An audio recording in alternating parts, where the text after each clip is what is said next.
Akçakale'de son günlerde maalesef kış girer girmez elektrik kesintileri yaşanmaktadır. Bu kesintilere yöneticilerin çözüm bulmasını istiyoruz. Bölgemizde elektrik üretildiği halde elektrik sıkıntısını yaşıyoruz.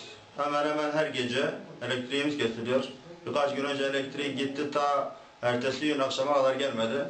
Ve kampın, Suriyeli mültecilerin kampının elektriği Akçakale'ye bağlandığından bu yana elektriğimiz sık sık kesiliyor. Akçakale'ye gelmem 3-5 aydır. Fakat daha önceki yerlerimde ben devlet memuru olarak buraya naklim gelmiştir. Daha önceki yerlerde hiçbir şekilde elektrik kesintisi yokken, ki daha önceki yerlerim de Gaziantep'te. Fakat Akçakale'de 3-5 gündür sürekli elektrikler kesiliyor.